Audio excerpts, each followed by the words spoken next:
Στα πλαίσια του Φεστιβάλ Αφήγησης και Τεχνών Λόγου, που γίνεται με την εποπτεία του ΔΠΕΦΕ Κοζάνης.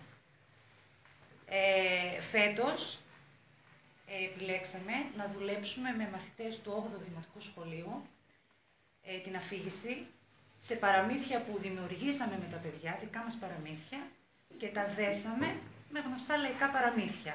Στο κέντρο του κορμού της παράστασής μας υπάρχει και ένα ποίημα που έχει γραφτεί από μαθητές της 6ης Δημοτικού Σχολείου. Εγώ θα ήθελα να ευχαριστήσω πάρα πολύ τον Διευθυντή του Σχολείου, του 8ου Δημοτικού Σχολείου, τον Δημήτρη τον Νίκο, τις εκπαιδευτικούς Θεοδόρα Μπούκου, Ελένη Χατζηστεφάνου, Μαρία Βιολάκη, Καλλιόπη Σουρανάκη, Παρθένα Βασιλιάδου, για την βοήθεια που μας έδωσαν και την υποστήριξη σε όλη αυτή την προσπάθεια που κάνουμε. Τα παραμύθια μας είναι παραμύθια που μιλάνε για την προσφορά και την αλληλεγγύη. Ο τίτλος της παράστασής μας είναι «Παραμύθια πρόσφορα αγάπης».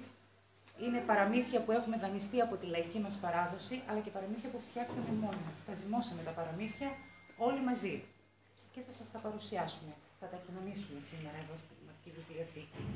Ευχαριστώ τον πρόεδρο της Δημοτικής Βιβλιοθήκης του ΚΙΠΑΠ για την υποστήριξη όλης αυτής της προσπάθειας και τον καλώ να σας κάνει ένα καλωσόρισμα σήμερα.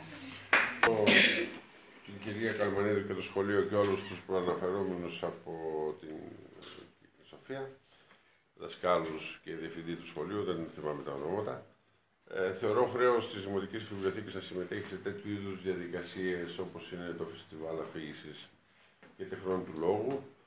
Θεωρώ ότι σαν βιβλιοθήκη πρέπει να προσφέρουμε όσο μπορούμε παραπάνω στα παιδιά και ειδικά σκεφτόμουν ότι εγώ ήμουν από τις τελευταίες, η δικιά μου γενιά ήταν από τις τελευταίες που γνώρισε τις γιαγιάδες που θα φυγόντουσαν τα παραμύθια. Σήμερα με την τηλεόραση τα παραμύθια είναι κάτι άγνωστο για τα παιδιά και κάποιος πρέπει να τα δημιουργήσει ξανά και να τα κοινωνήσει, όπως είπε και η Σοφία.